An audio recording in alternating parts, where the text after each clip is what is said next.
Albany for some action days, January 23rd and 30th and February 5th. And I don't think we've got any New Yorkers on the call, so it wouldn't make sense for you to join us. But anyway, I will start by asking for announcements and any announcements.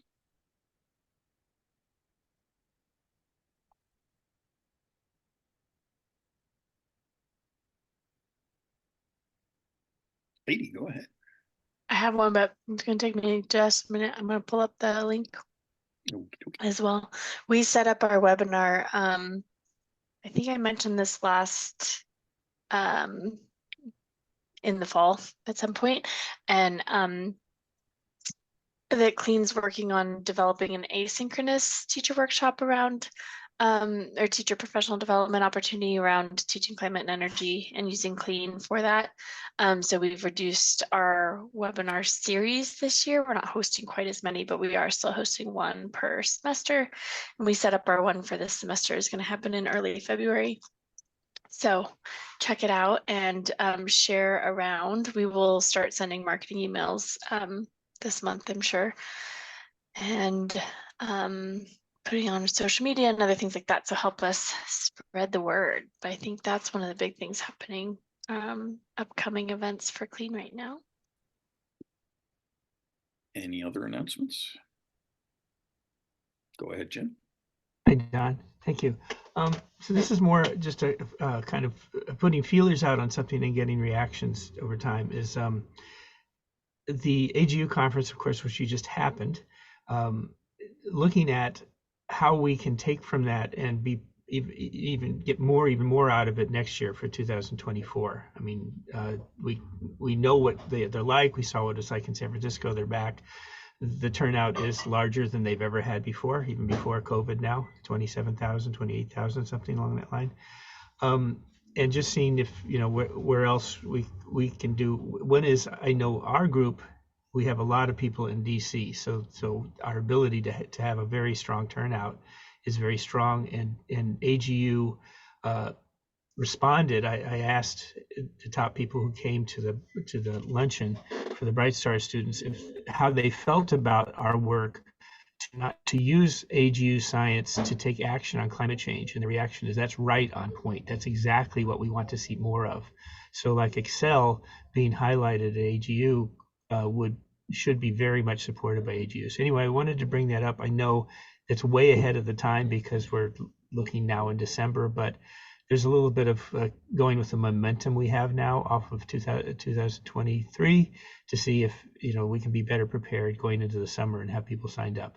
Anyway, so I'm kind of rambling here a little bit, but that's a little bit what I'm doing. I will show behind me a few of the images from the Bright Stars part of AGU, which a lot of folks didn't get to see. From time to time, I'll switch one around. So I'm announcing looking at 2024 for AGU and getting a jump on it now. Thanks. Yeah, I had not processed that it was in Washington next year. That means that I will probably be there. If it was in San Francisco, I'm doing my best to avoid airplanes, so I probably wouldn't go if it was there, but if it's in DC, I will probably be there. So good thoughts. Good to put that in our brains. Other announcements. And there are some folks that I think are fairly new to the group. Jane, I have met, but I don't know if others have. So why don't we do a quick round of introductions? I'm Don Haas, the Director of Teacher Programming at the Paleontological Research Institution in Ithaca, New York, but I'm calling in from Buffalo. Jim, since you just had the mic, do you want to take it back and introduce yourself real quick? Sure, thank you. I'm Jim Callahan with Mobile Climate Science Labs, which has been in California for 25 years now, doing work on climate education. And I also am a co-teacher at two schools in Washington, D.C., one at public school and one at private school that are pretty in-depth. It's meant to be a models for leading schools doing the work on climate change. I'm going to just go ahead and it happens to be on my screen. So Melissa, if that's okay, if we're doing the popcorn thing, you're coming over to my right. Sure. Hi, I'm Melissa Rummel. I work at the UCAR Center for Science Education, which is based out of the Front Range in Colorado. And I'm an educational designer there. And I was just going to add when it came up that it was really great to meet almost all of you in person at AGU this year. It was my first time meeting a lot of you in person. I'd only seen your faces in windows on this call, so that was really awesome. Yeah, maybe I'll popcorn over to Jane.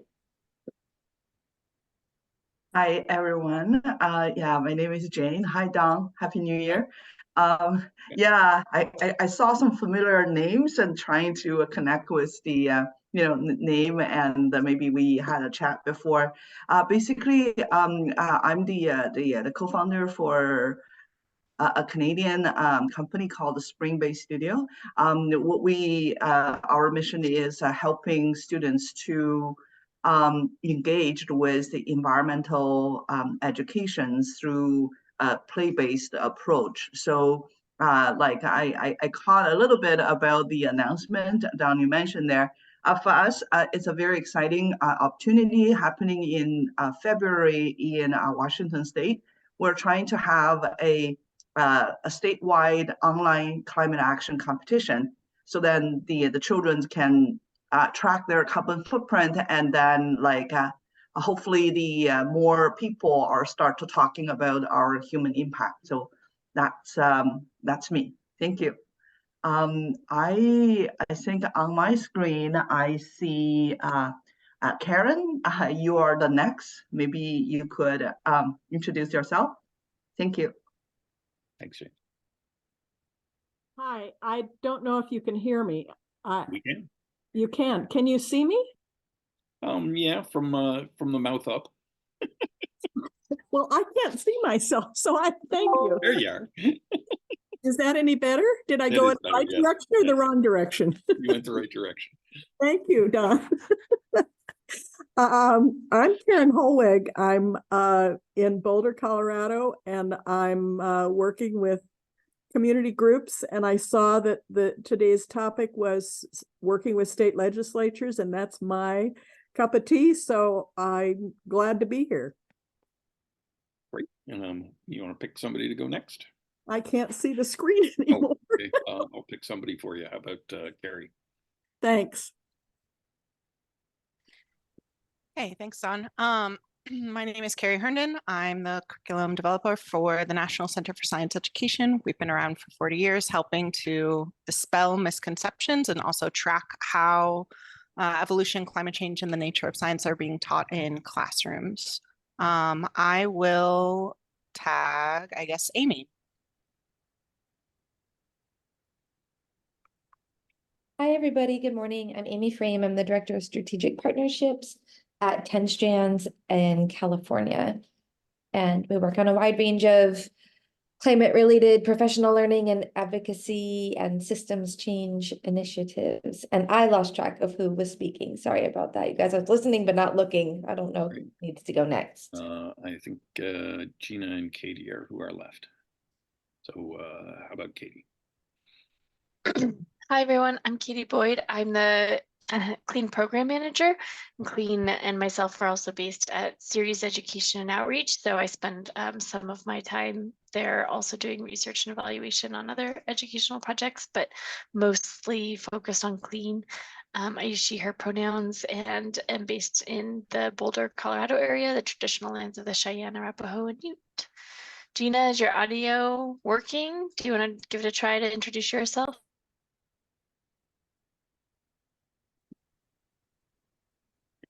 Can you hear me? No, Ken. Yes. Oh, geez, I don't. There we go. Okay, sorry, I don't know what was going on with all of that. It was working just an hour ago. Yeah, I am Gina Fiorelli Duranlo. I am the program coordinator for Clean. I work with Katie at Series Education Outreach at University of Colorado Boulder, but I work remotely from Vermont. And I'm excited that we are in the new year and that we have a really exciting schedule of upcoming speakers and topics this year on the Clean Call. So thanks all for being here. Any other announcements? I will note that as I announced previously, PRI has financial difficulties at the moment, and I will just give a brief update on that, and note that we have gone from 35 FTEs at the beginning of October to we will be down to 16 by mid-March, and we're, I think, 17 or 18 at the moment, and some people are helping sort of phase out their positions. So it's been a very stressful time, but I think we have more or less stabilized into the new PRI. But if anybody's got a spare couple of $1 million, then we can hire some of those people back and go back to where we were. So you can read about that on our website. And on to the topic of today, New York. We have a climate change education legislation. You can read about it there. Bills active, introduced into both houses of the legislature in New York State. Multiple co-sponsors, lots of strong support from organizations signing on, and you can look at our climate action toolkit there, and maybe I'll actually share screen to take a little bit of a peek at that. There we go. So that's the link I put in the chat, which links to the toolkit, which is just a Google slideshow.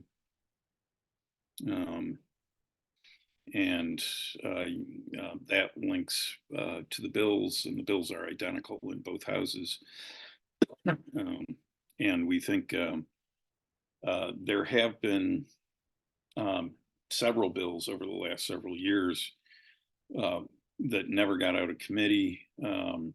And I think if they had gotten out of committee, they wouldn't have gotten anywhere, because to sort of crudely summarize the problems with the previous bills, they did not understand the interplay between, the authors of them did not understand the interplay between the New York State Education Department, the Board of Regents, and what the legislature can actually legislate related to education in New York State. So we think we fixed that. We took the best of the bills from the last session and largely rewrote it, and got the original sponsor to be the lead sponsor again on the new bill, and that's Kachonis, I think is the name. I should have that. I know that most of the time, but not at the moment.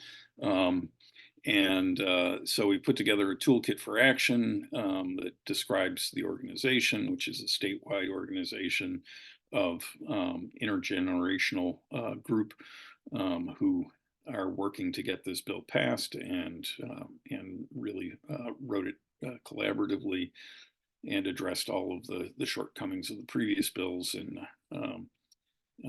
there are action items, so you can sign on the memo of support, and we've got a lot of good organizations and individuals on that. Can join if there are any New Yorkers on the call. Speak up if you are. If you are, you can join us for our lobby days at the end of this month, beginning of next month.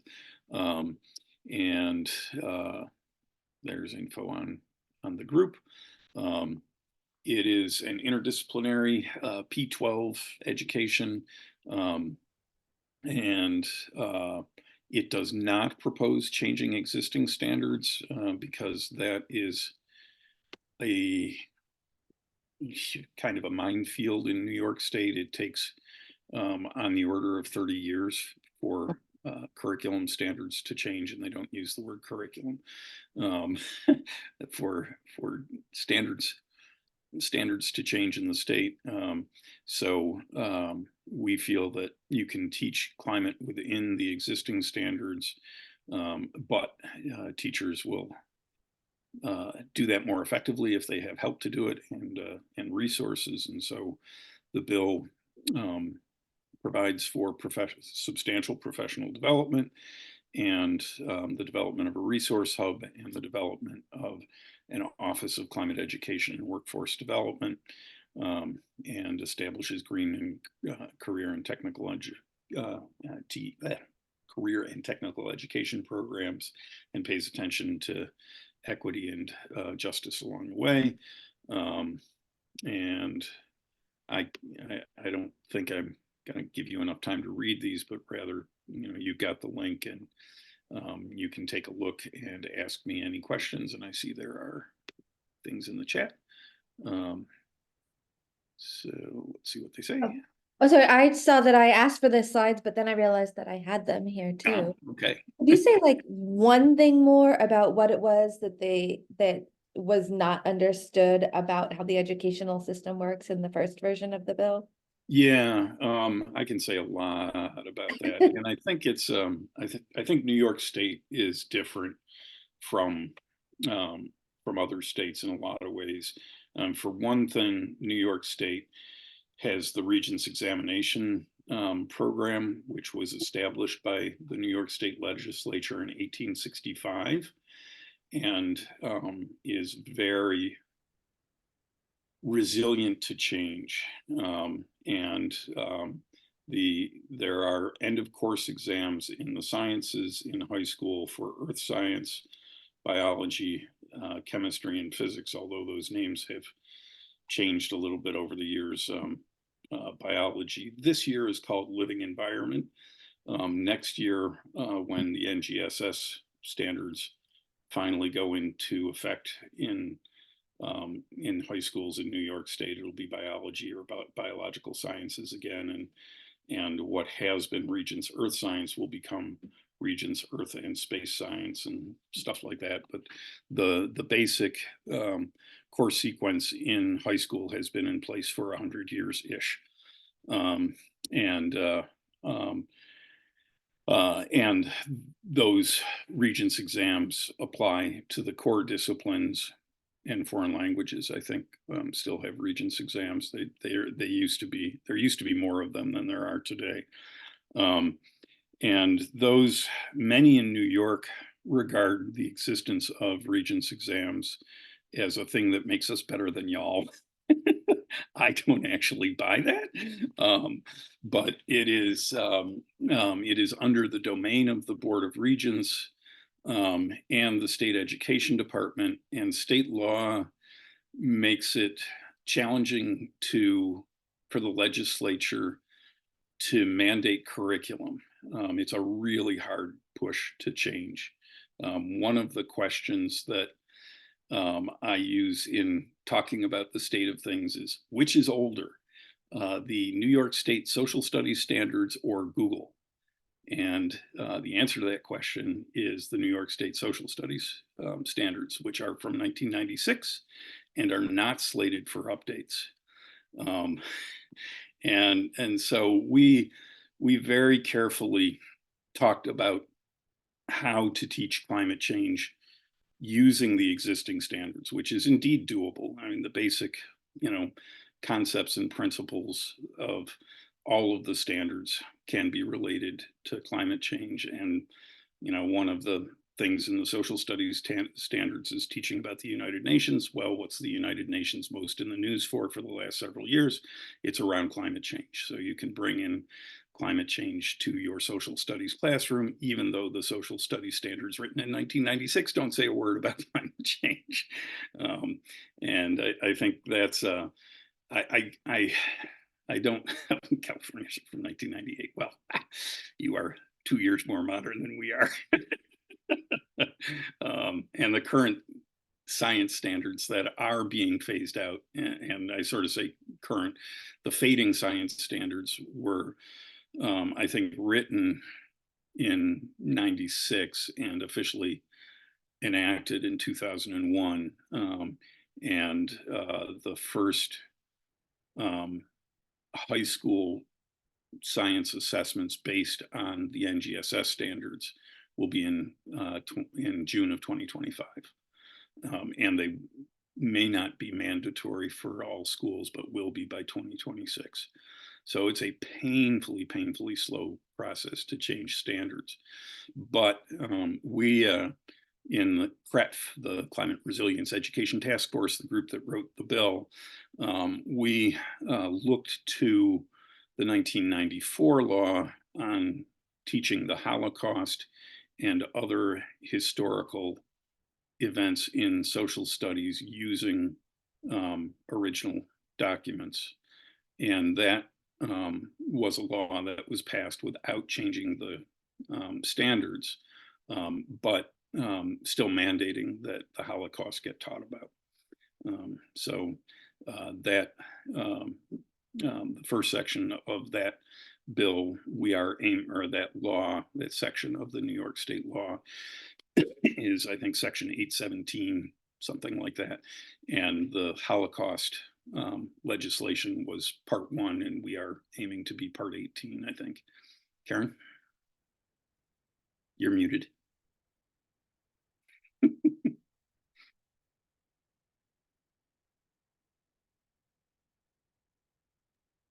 There you go. Yay. I'm beginning to get a handle on this. I really admire what you're doing, Don, and I want you to know that I think you just have a great strategy going. But Yeah. I want to know a little bit more about who we are. Okay. The we that's done all this. Who are you? How have you functioned? What has enabled you to get to where you are? Well, that is a great question, and we have had a lot of help from the National Wildlife Federation and Emily Fano and Alyssa. Oh dear, I'm drawing a blank on Alyssa's last name, from NWF, giving us lots and lots of support to make this happen. And their efforts started as New York City centric, and consequently, and they work with students. Consequently, we've got a lot of youth advisors who are New York City high school students. We're trying to get more students from across the state, but you know, other folks involved in these conversations. Some of you know Joe Henderson, and Jen Kretzer has been involved to some degree, and Alexa Schindel, who's a science education professor at the University of Buffalo, and Harriet Sugarman, who's actually who teaches at maybe Rutgers in New Jersey. She teaches at a New Jersey college, but is a New Yorker and is a founder of Climate Mama. And you may have heard her on 1A in December, the NPR program, talking about her book on teaching kids about teaching your own kids about climate change, and some retired teachers involved, and retired IBM scientist who also teaches as an adjunct at SUNY New Paltz, and it did start largely as a New York City led effort, and then we spread across the state by connecting to the Wild Center and to us at PRI and to Alexa at UB, and those are really sort of the core folks who were involved in writing the bill, with again input from the high school students. And did you function by Zoom, or how did you meet and work? Well, I have been involved for a little over a year, and almost all of that has been by Zoom for me anyway. And there have been some face-to-face meetings in the city. There was actually one this past Friday, which I could not get to because we had a workshop at the museum. And they do have some gatherings in the city that hopefully I'll get to some more of those. And it's also connected me to the group, which we should actually have a clean call on now that I'm talking about it.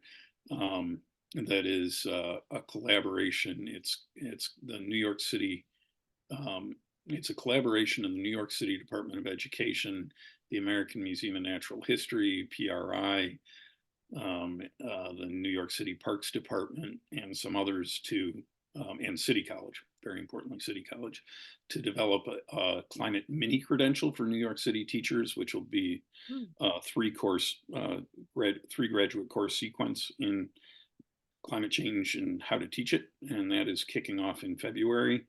Like I said, we ought to have a panel of folks from that do a clean call sometime this spring. And so I got connected to that group. And it's got modules from all those different groups I mentioned, and I'll be working with a teacher, Glenn Stewart, on the opening session for that in mid-February, and that came about through the CRET group, where I got connected to that effort through the CRET group. Other questions, comments? So has it been the National Wildlife Federation staff, paid staff, that have primarily been organizing the agendas and setting up the Zoom meetings and helping us reach out to legislators, although there's some complications with so Alyssa is not allowed to go to Albany to lobby because she's working for a nonprofit and not a registered lobbyist, but she has coordinated a lot of the calls with legislators. We've met probably with at least 20, I think more than 20 legislators or their staffs in October, November, December. In person or by Zoom again? By Zoom, and we are going in person for 3 lobby days, January 23rd, January 30th, and February 5th, and I will be going at least to the January 23rd one. I don't know if I can make it's a 5-hour drive to Albany. I don't know if I can do that 3 times in 3 weeks, but I can at least make the first one. Sounds super. Yeah, I'm very pleased with how it's going, although I am trying to keep my feet on the ground and recognizing that it often takes a few tries to get stuff like this to actually pass. Yeah, but you have to consider the previous tries as previous tries for your initiative. So yeah. And I'll note that I've been butting heads with I've been doing stuff with state education departments since I was a high school teacher in the early 90s, late 80s. I actually wrote a few Regents Earth Science questions, and I played fairly nicely with them then. And then I became a professor of science education and have sort of butted heads with folks at State Ed for over 20 years now, and I've learned things along the way. Well, I'm sure they have too. So there are department people involved. We have reached out to them, and there are interesting stories along those lines too. We anticipate that the state education department will be the biggest obstacle, and that's unfortunate. More than 1 year then. But we're hopeful that we can get them on board with the effort. That has not happened yet. The members of the Board of Regents are on board, which is helpful. And lots of, I think we've got more than 20 co-sponsors for between the two houses. I think we've got over 10 in each house. So I think there will be pressure on the state education department, but they are not eager to change things. I'm being unfair in saying that, but they are not enthusiastic, as near as we can tell from our interactions with them thus far. And Jim's got a hand up. Go ahead, Jim. Yes. So Don, I'd like to do from time to time, in a respectful way, bring up some questions I would have about how things are going different in New York and people approaching this. drawing from the experience I've had, or we've had in California. I mean, certainly I've been involved with policy on climate change for over 20 years in California. And California, I think pretty easily has been one of the leaders, if not the leader first, of getting policy going on climate change and related subjects. And then secondarily also in California. And I'm going to come from the point of view of an actual teacher, right? Someone who actually teaches in school and actually teaches in formal we have education. teachers on the in the group. Yep. So it's a thing of, in California, one thing that I continue to see is the emphasis on policy. If we get it from what teachers will often look at it is, okay, it really is going to come down to a policy that's going to tell teachers what to do. In a more positive thing, it's going to give teachers the okay that you can teach it, that it's part of your standards. But absent is what are actual aid to do this, not resources. Resources are still telling you what to do. It's what to teach, but there isn't money. There isn't bringing in experts to do things. It isn't tying things. It's still on you to do it. And that being, one of the characteristics of it. Now, whether that's in the policy where there is actually money and support, or the work is much more clearly linked to, these things, that there's a tie in it. That's one of the questions I would have. And I would put it, if people will say well, there is no money, there is no research, that's too big an ask. How in the heck is it too big an ask to recognize the teachers in the schools that have gone ahead and been leaders of that? How is that so tough? How is it to recognize what the students are doing and bring out the leaders and do that? And where is that? Because I don't see a lot of that. I see in California, I mean, I go around and ask, so officially, where's the listing of who is teaching climate change in a big way? Who's doing it? Because I want to link up with them. And I have to go find that. I don't find that through the official channels in a lot of ways. Right. So anyway, that's a question. Yeah, it's a complex question. We'll see if I can get at the different pieces of it. So the one key edit that Senator Gennardis, is the name of the lead Senate sponsor, made, who was the one who authored the best of the 6 bills that were introduced last session, that was our sort of starting point, was his bill. The one edit that he made in our text was to take out the specific dollar request that we had put in there, which was $20 million a year, the lion's share of which would go for teacher professional development.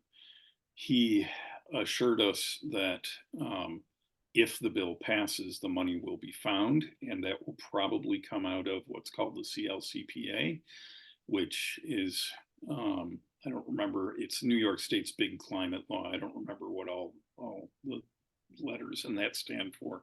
But CLCPA has lots and lots of money for addressing climate change in New York State. And we had 2 big talking points on our side for meeting with legislators on the rationale behind the bill. One is that New Jersey already has statewide standards for climate change, and we don't want New Jersey to be ahead of us. And that really resonated with the legislators and their staff that we met with.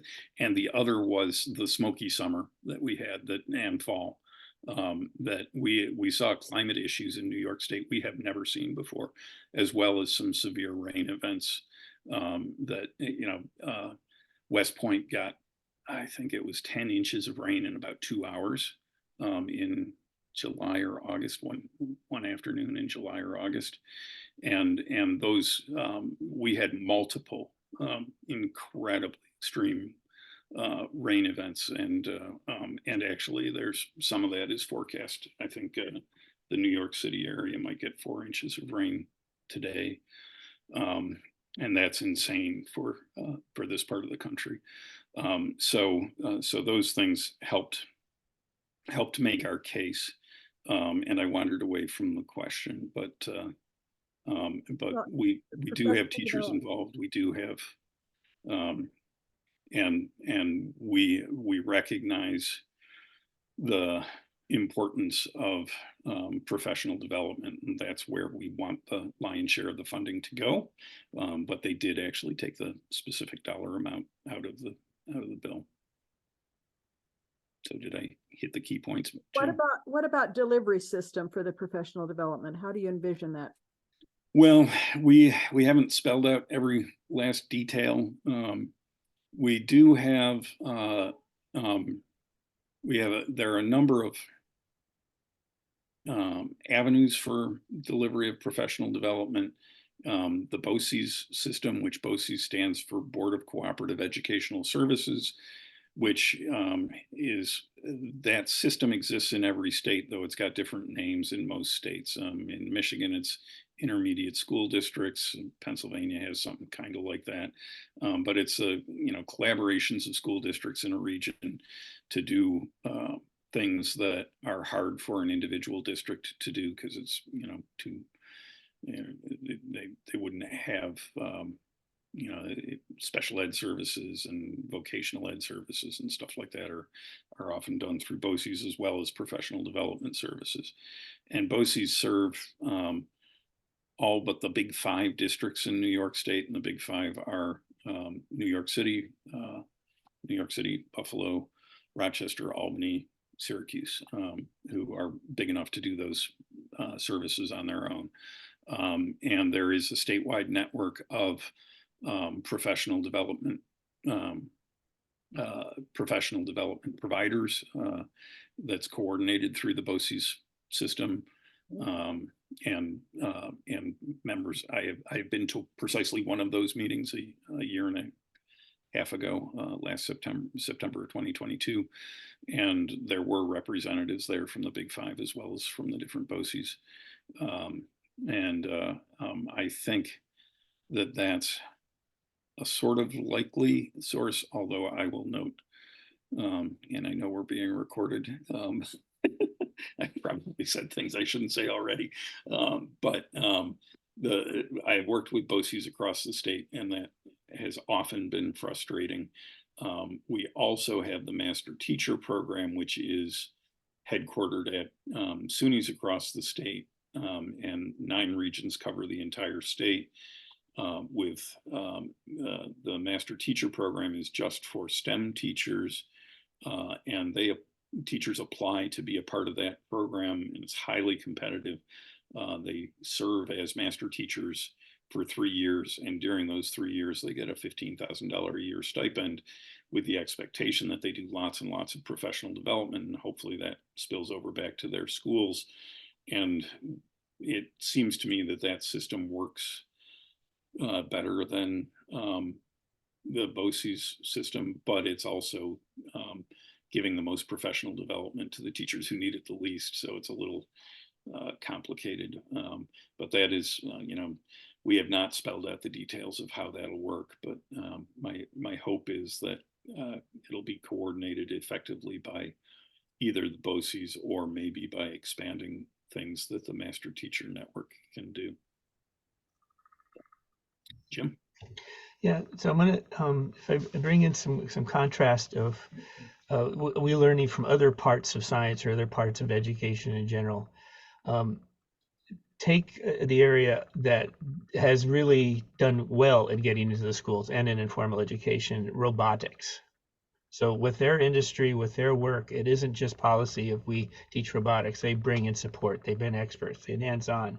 Robotics is everywhere and very successfully in, and a much smaller issue, obviously a pretty big issue of economy and jobs and things, but hardly compares to anything around climate change. And yet they've done very, very well. And it isn't just have a policy on robotics and teach teachers how to teach robotics, but get in there and really support on things. By contrast, when again, looking from California and also from DC, when there isn't that support, there isn't the recognition, there isn't the getting in and doing things hands-on, who comes and fills it because they're very good at it is the fossil fuel industry. And if I look in DC and I look around at my fellow colleagues in DC, most of them are using fossil fuel industry funded resources for teaching climate change and related on environmental education, because they provide the resources, they provide the labs, they provide the actual support to go into it. In California, it's the same story. We for a long time, it is the fossil fuel industry that gets in there, and they can even there's a question of the other one is another one is looking at not just write your policy, but where's the leg of the stool, so to speak? Who's going to work on the implementation of that policy once it's passed? Because people love to, oh, we got the flag, we got the policy, we're done. And I remember talking to the writer of the big policy of environmental education initiative in California, Fran Pavley, I guess her name, and she told me it was my job to get the thing passed. It's not my responsibility about what happened after it was passed, because I was bringing up to her how the fossil fuel industry was writing the textbooks on energy, literally, for the education environmental initiative for all the schools, and they were doing it. It was only because some of us went and looked at the textbooks and looked at the thing and brought that up, and it made front page headlines with how industry was taking them over. Otherwise, people were just going ahead and just, hey, we got our policy, and letting the fossil fuel industry use that policy to teach their crap. So, and I'll say crap because it was scientifically wrong. It isn't just, I don't like what their message was. They were teaching stuff that was scientifically wrong. Anyway, those are kind of lessons from it. I want to make it clear that I am not trying to get it oppressive. There's nothing we can do. I mean, for God's sakes, there are us out doing really wonderful things, and it's great that people are working on these policies. Yeah, and I'll note that PRI has really a fairly substantial collection of resources developed with NSF funding that is effectively an online textbook for teaching climate change in high schools, and so I am not doing this to promote PRI, but because I believe in it. I do the things that I do at PRI, and I'm doing this, so they do fit together. And of course, the subject to climate is developing a New York State resource hub in anticipation of, well, in recognition of the existing need and in anticipation that maybe this bill will pass eventually. And both my colleague Ingrid and I are on the steering committee, or I think it's called, for the development of that resource hub for New York State.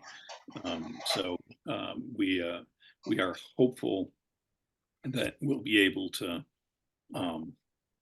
point to teaching resources. That too is complicated because New York State is not a curriculum endorsement state, so they will not say this curriculum gets our blessing or that one doesn't, and stuff like that. But Don, don't we will fund? The BOCES system does fund professional development that teaches about specific resources. So we anticipate that we'll be able to do that. But Don, shouldn't we at least be clear in defining what it is that when people are working, what is the scope of what they're doing? If the scope of what we're doing stops at policy and resources, let's define that's what some people are doing. Their resources are recommending or giving things that the teachers can teach, but it's not the same as actual support for the teachers. It's not support. To be very clear again, we ask for the lion's share of the funding to go to teacher professional development. But still, again, that's telling teachers what to teach. It depends on what you mean by teacher professional development. Well, I'm also looking at taking, for instance, robotics, and the level of, it's not just support, it's actually getting in there and making it happen. One of the reasons the NEED project does so well on energy and climate change is they get in there and they bring materials to the schools. It's like you've got your stuff, and they'll bring in experts, and they'll give things for the students to do. I mean, it's getting in there and doing it. And there's a ton of money, and we want to realize that if we're saying, well, what we did in California is we're going to repeat that and not learn from what can happen if that's all you do. And anyway, I'm just kind of saying, be aware that that's what we're doing. We're repeating that same model. that was done in the California level of policy and resources, and including teacher development. And for instance, again, I would bring up the baseline. You're not even recognizing the teachers in schools and the informal education programs where it's excellent. It's actually kind of crazy to the point that these major science events where climate change is taught are not promoted. It's like, why? I mean, someone's going out of their way to not notice where it's actually being done. So anyway, I just kind of want to make that and New York has such events. New York is another state that has good science events. I don't think it has much on climate change, but that's because places like robotics and stuff are doing. There is good stuff going on in New York City. And I'll note too that Buffalo last school year started teaching a climate change elective, a half credit climate change elective across the district. There are climate, of course, the Wild Center is ground zero for student climate action summits. And so we have many of those across the state. There's one coming up very soon for the central New York area that's had been hosted by the Homer School District and is now moving up to the ESF, Environmental Science and Forestry, SUNY ESF in Syracuse. And that's coming up in the next couple of weeks. I think we're all keenly aware of those issues, and by we at this moment, I'm referring to the folks in CREF who are working on this legislation. And as I mentioned, Jen has had some involvement in this. So I think we're aware of those issues.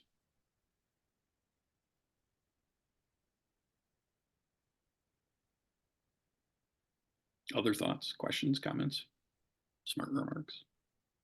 The other thing that your legislation, to the degree that I understand it, does is it gets climate change into all subject matter. Yes. And it's perceived to be relevant. Yes. My concern about robotics is it's generally around in Colorado anyway, it's an after-school elective for motivated teachers and students, and it doesn't reach very far. And I really like the idea of penetrating all subject matter, and I'm presuming all students in the end, knowing that it's a heavy lift. I mean, I've been involved in national implementation efforts, and what James is saying is absolutely correct. But it takes a massive, massive delivery system and collaborations, and it takes, as you've said, for evaluation efforts, it takes years of time to build the competencies and get to the point where you really are implementing something. So I'm sure that it's not going to happen fast. Yeah. But getting, as James keeps saying, getting the financial resources there to support it. Yeah, from the boots on the ground. Teacher program or your BOCES or grants to school districts or however it happens. That is the next step. Yep. Yeah, and we want to be careful too. And as I understand what happened in New Jersey was there was X amount of dollars and that just got divided up amongst districts. So everybody got a check for $5,000 or something like that. And that just kind of disappears into the haze. And Karen and Don, may I ask, there's the thing of being ready with arguments when people say, well, the money isn't coming or we can't do the money.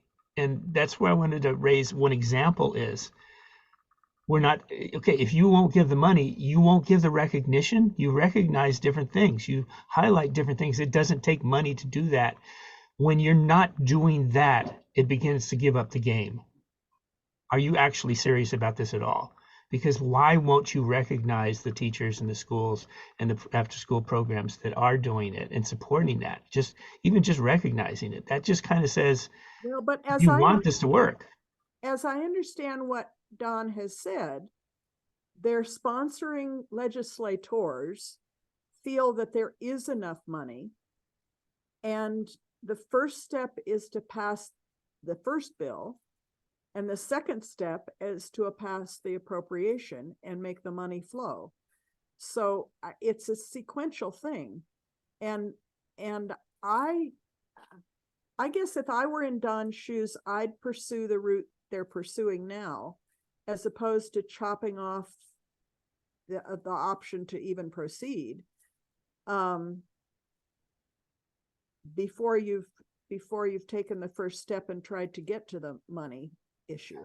But here, I think legislators know what they can pass and what they can't pass. And as Don has said, they've had years of not passing this. Yes. So Never getting out of committee. And there have been exactly many bills. So if they're hopeful this year and they've got a lot of co-sponsors and they've got this breadth of support across the state for people to lobby and meet and lobby days set up and all those things, it sounds to me like they've got a good basis for proceeding with the legislation. And then the next year, they have to call the sponsoring legislator on the question of, okay, now we've passed this, we've supported you for a whole year now, or 2 years, whatever it takes. And now we have to sit down and have this hard conversation about money that you've said is there. Yeah. And, I'll note in terms of being prepared for arguments, one of the high school students wrote a letter to sort of generally to the state education department saying we need climate change to be more to be taught, period, because for the most part it just isn't. And the letter that someone at the state education department signed off by the director of curriculum teaching and standards or something like that, said that it's already in the standards and provided the examples of, and I am not kidding, Love Canal, 3 Mile Island, and Silent Spring as ways that climate change can be taught. And those were the newest examples. That is the late 1970s for Love Canal and 3 Mile Island, which, for Love Canal, you got to jump through some serious hoops to say how that's connected to climate change, as well as for Silent Spring. It's one or two fewer hoops to talk about 3 Mile Island, but it's the letter is practically farcical. Just so absurd to say that we're doing this and here are some 50-year-old examples of how we're doing it. And we are, I am arguing that we allow state ed to sort of work with us and in a friendly way, but be prepared for to share that letter with the New York Times, for example, and say, this is not acceptable. And really the key response to state ed telling us that they're doing okay with this now, which is their position, is 3 words: ask your kids. And if they ask their kids, the answer is practically universal, that it is a huge disappointment what is happening in K-12 schools in New York State around climate change right now. So applauding that, Don and Karen, I think like one thing is let's have Jane sometime give a presentation for Clean. Let's learn more about what you're doing, because I think if I understand some of your work, Jane, is it's not just the students are saying we need to educate, we are educating. We're doing this. If you can't do it, we're doing. I mean, a little bit of, and then look what happens when the young people and the teachers do things. It's a question of who leads the society. It is not the legislators. They're not the leaders. We can give them all the pat on the back Yeah, and and let them play all the stuff, but let the young people speak. Yeah, another piece is both the young people feel like they're having the most impact when they speak with legislators, and the legislators really appreciate having young people speak to them. So we're doing that as much as we possibly can. And yes, we should have Jane speak. I met Jane, by the way, at the STANIS, the Science Teachers Association of New York State meeting in November, and she is presented to our climate team, and yes, we should have her present. So Jane and Gina follow up after. I also have to jump off to another meeting. Thank you very much. Yes, thank you. It was good talking with you all. Should I click the end button, or do you want me to? That would be great, Don. Okay. Thank you very much for doing that. All right. Thank you all. Well, We will see you later. Thank you, Don.